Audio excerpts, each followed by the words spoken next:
What can a usual rest in the mountains offer? The photo you are looking at right now was taken moments before a terrifying tragedy in the Carpathians. These people were thrown several meters away from the fire with a strong blast. 2 of them did not survive.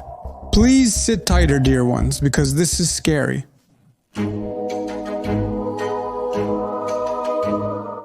Indeed, everything started when Lydia Makarchuk was 27 and she moved from the Carpathians to the town of Berkshire, not far from London. This happened in February 2017. In the new country, the woman began to build a new life. She got a job as an accountant at a hotel and focused on work to earn some money and get on her feet. In fact, apart from work, the woman hardly did anything. She rarely even went out for a walk, except that she spent every weekend in church. That's how 2 years passed. But in 2019, during a church service, Lydia met Norbert Varga. The man was a bit shy at first, but he was very nice and complimented her shoes. Lydia also liked him and they started talking. It turned out that Norbert was 41 and he was also a newcomer.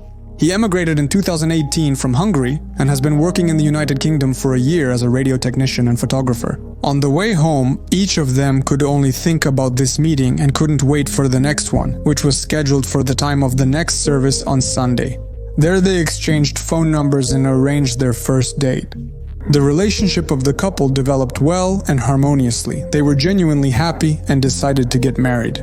Eventually, Lydia's family couldn't come to the ceremony, so they decided to go to Ukraine themselves to spend their honeymoon there, and to get acquainted with the family at the same time. Lydia especially wanted her husband to meet her younger brother Miroslav, with whom she had been very close since childhood. She also wanted Norbert and Miroslav to meet and understand each other. The friendship crossed the border of Ukraine in September 2021. After they woke up, they said goodbye to their family and then planned a small trip to the Carpathians with Miroslav and their mutual friends. Their children were also with them. They decided to climb up the Kukus mountain. The mountain they crossed, dear, is called Kukul. At first, the route was not too complicated. Even the children were quite comfortable. Secondly, the place is picturesque, with plenty to admire. The hike was planned for 2 days and 1 night. He turned out to be 15 on September. In total, 12 people went on this hike, most of whom had done this more than once and knew a little about how to behave in the mountains. The group made their first stop at the halfway point of Pitberdy, not far from the village of Voronenko in Frankivshchina. The atmosphere was incredible. The mountains seemed to share stories. Lydia once again recounted to everyone how she first encountered Norbert and some of their adventures together, among other stories. You know, it's that feeling when you want to spend the whole night by the fire, but you're not sure if you have enough wood. As darkness fell, the children were tucked in, and 2 men ventured into the forest to collect more firewood. Norbert sat peacefully by the fire, watching the stars beginning to twinkle. That's when he thought it wouldn't be bad to take this charming path more often, especially while being in Ukraine. Everything is always more beautiful here, you know? The man got up and went after the car with the camera, and those who were left threw the remains of the food into the fire and took a group photo on one of the phones. The heartfelt conversations were abruptly interrupted by an unexpected whistle. No one knew what was happening until suddenly a loud explosion occurred. From the shockwave of the explosion, 7 people who were standing nearby were thrown in different directions. Norbert was thrown back so far that he ran only repeating, "Lydia, Lydia, Lydia." The picture he collided with was a motorcycle. Those he spoke to were literally lying in fire and blood a few moments ago. He saw there his friend, who was in a terrible state. Literally, pieces were visible on her body. Such deep were the wounds. Yet, Lydia survived. I felt for a second as if someone had thrown a stone at my face. Especially painful was the nose. Then my ears rang and suddenly there was a silence that I could almost touch. I turned around, covered my face with my hands and started praying for myself. Then I realized that I was not the only one who suffered. Everyone stopped. Everyone was in pain. Because of the blood that filled Lydia's face, she literally couldn't see what was happening, but she heard Norbert's voice. He said, "Everything is very bad." Not far from the pair lay another relative with a bandaged head. The same thing happened to Miroslav, Lydia's brother.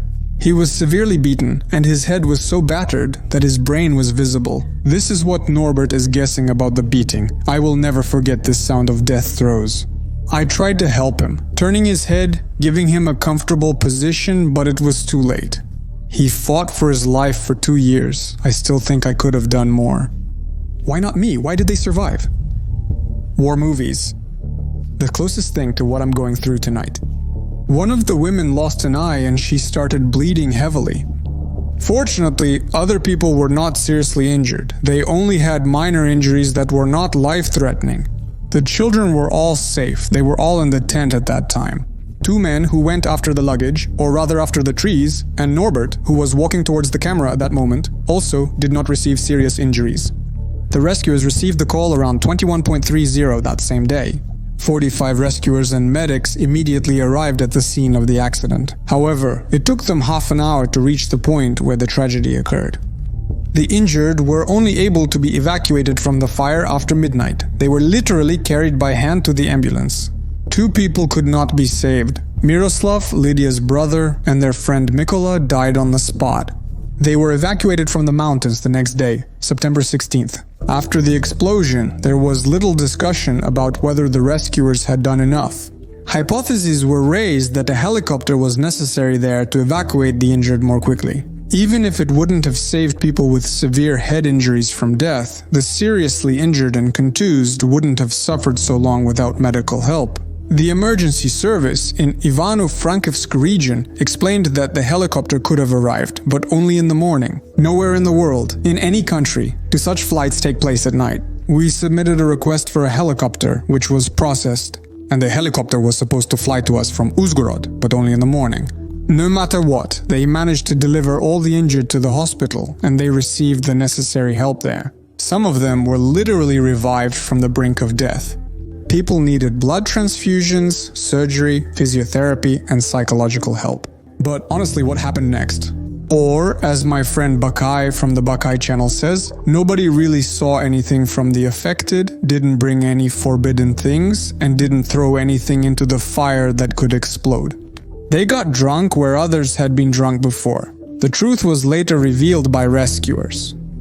It turned out that evening a shell or a clock from the First World War, or the Second, detonated. Further, the quote represents the representatives of the State Emergency Service in Ivano-Frankivsk region. The explosion occurred at the site of the Brusilov offensive during the First World War, and also at the site of the Arpad defense line during the Second World War. Because of this, there may be unexploded ordnance in the area. In any case, clarify about these explosions and the defense line. The Brusilov offensive, this is the advance of the Russian army on the Austro-Hungarian and German parts in 1916, and the Arpad line, this is the strongest defensive line, which the Hungarian army created in the Carpathians from September 1939 to 1944 at a distance of 435 miles along the Carpathian Ridge. On this territory, mines, shells, and other explosives, so to speak, can be found literally everywhere, even just in a private backyard. Yaroslav Zhilkin, who is engaged in the search for the remains of those killed in World War II, says that sometimes ammunition in the ground can come to the surface, for example, due to weather conditions. And you have to be very careful when digging in places where battles took place. The rocky ridges of the Carpathians are covered with trenches and dugouts, and constantly over them pass and camp near them dozens, hundreds of tourists. Zhilkin's quote, "In our community there is an unspoken rule. Do not dig in any building and unverified places. Before starting a fire, it is necessary to dig with a shovel or check with a metal detector. There is a lot of ammunition in the ground." After this incident, Lydia needed a lot of time to recover, but she managed to do it, even though it's not easy. Together with Norbert, they returned to Great Britain, but the honey month in the Carpathians still haunts like a scary dream. The Crimea of motor and painful memories about the trip still guesses and the light made a few moments before the terrible events. To those who have watched this entire video up until now, you are simply the best. I truly appreciate it. Everyone who is still with me. Be kind, healthy, and happy. Take care of yourself. I truly wish the best for you.